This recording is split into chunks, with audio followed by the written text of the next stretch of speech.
What is going on, Emirates? We're back again with an review. In today's video, we have a lot of interesting moves that I kind of want to talk about that just happened, so let's just get right into this video. Obviously, starting off with the Braves GM, Alex, I'm not even going to try to pronounce his last name, but he isn't going to be signed to the Braves till 2031. This guy is probably the best GM in all of the league by guarantee. He's able to put this Braves team together in such a way where the team has so much more control of their players, and they sign them to long-term deals so they continue to win for years, which is really smart in my opinion, and he does a great job with that. I mean, if you look at these Braves contracts, they're just really solid across the board, and every player is like on a pretty good contract. He signs the rookies really well too, because he plays, they're going to play their first year, they do really good, and he gives them these kind of short-term deals for like 5 seasons where they still have control over the player and they can give whatever money they want. So it's really smart and they do a really good job of it. Shout out to the Braves and all the success they've had. He's the man behind it, and shout out to him for getting the extension he definitely deserves. So we have some more signings we're going to talk about here. We've been seeing a lot of like international talent come to the MLB, which I personally love in my opinion. Growing the game of baseball is what I love to see.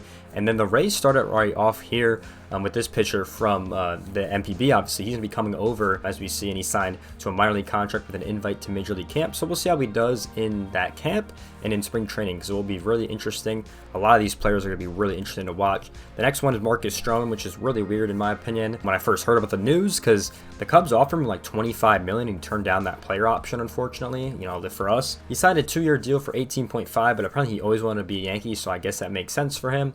So he's going to be joining that Yankees pitching staff, and they actually look really solid heading into this one with Garrett Cole, Nestor Cortez, Rodon, obviously Marcus Stroman, and then I think Schmidt is their last starting pitcher. So they look like a really good starting pitching staff, especially if those guys can get back to form like they did, well, at least with Rodon when he's with the Giants. So if these guys look really solid, I mean, this team could be insanely good, insanely good pitching staff. Stroman's been good for years. You just kind of have a bad second half, I would say, with the Cubs. But overall, I mean, the rest of the players have been pretty good. Nestor Cortez, we'll see what he does this year. Obviously come back from that injury. So really excited from the New York Yankees. My question is still going to be that bullpen, though, for them. But we'll see if they continue to add to that with some of the free agents available on the market. We obviously saw this trade with the Cubs and Dodgers recently. So this was an interesting one. Obviously, Michael Busch is the Dodgers' second prospect. So he's going to be a really solid infielder for the Cubs. I'm really excited to see him play as well. So I think Jackson Ferris was the 8th prospect for the Cubs overall. So they make this trade, I mean, 2 for 2.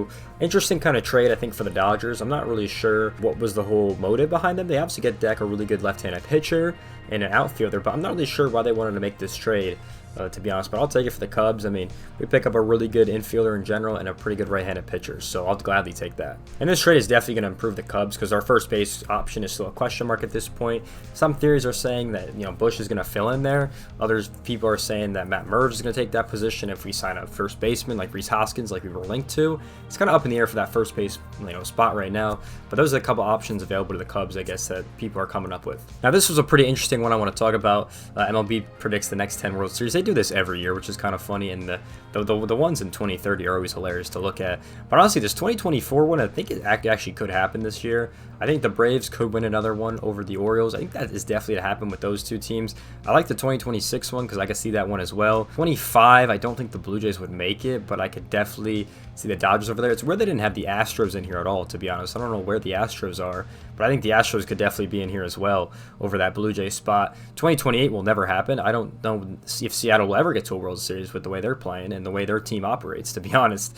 But yeah, it'd be interesting to see. I like the 2029 pick, and I like the 2031 and 2032 picks, which would be interesting. 2030 could happen as well. All these could happen, I think, except for the last one. If anyone thinks the Rockies and Angels are making it to a World Series, you got to be out of your mind. You got to be smoking something, because that I don't think will ever happen in MLB history. Both franchises refuse to win, and yeah, it's kind of weird to see, at least in my opinion. So very interesting. I do like the Phillies Tigers. I think that could happen in the future, but this is actually a pretty good post, I thought, because some of these really could happen if you think about it. I think it's definitely a possibility. I don't think the Blue Jays would happen, though. I don't think 2028 would happen. I don't think really the 2033 would happen either, but all these could definitely happen for sure. It'd be very interesting to see over the next years. I think they did do a pretty good job. The comments were pretty funny, obviously, on these. You can definitely go down and read them. Obviously, the next signing we had, the Cubs agreed to the left-handed pitcher Shohei Iyanama, 4-year contract. contract with him. He was solid in Japan. He was solid in the World Baseball Classic as well. So very solid pitcher overall. So he's going to be our Marcus Stroman replacement, which I like to see. So very proud of them for actually making a signing, their first one of the offseason. So very proud of the Cubs for that. And he's going to be a great pitcher, I think. More international talent, like I said, is great for the sport in my opinion.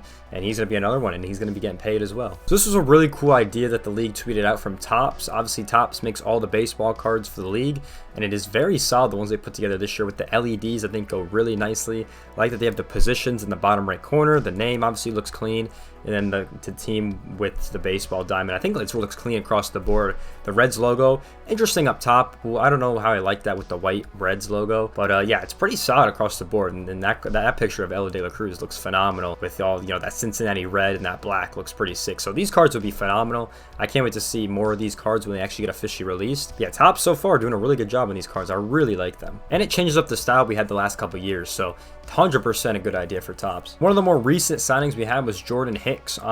Obviously he was with the Cardinals, then he got traded to the Blue Jays last year, and now he's going to be a Giant. So he's got a 4-year, $44 million contract with the Giants, so $11 million per year. So very interesting to see. He was a very good pitcher, I thought, and it'll be interesting to see if he's going to start, like people are saying.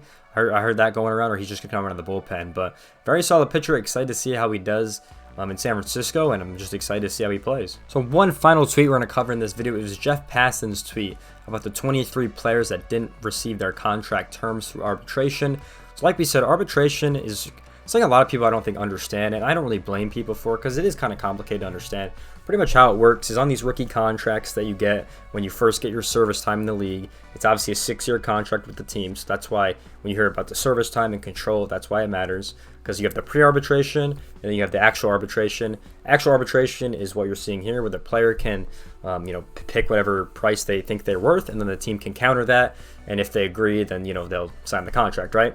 Sometimes people avoid this with the contracts. We saw Pete Alonso do this. I think he got like $25 million or something for this season just because he wants to avoid the arbitration. We have guys like doing that. But you can see some pretty big name players on here, like Vlad's Jr.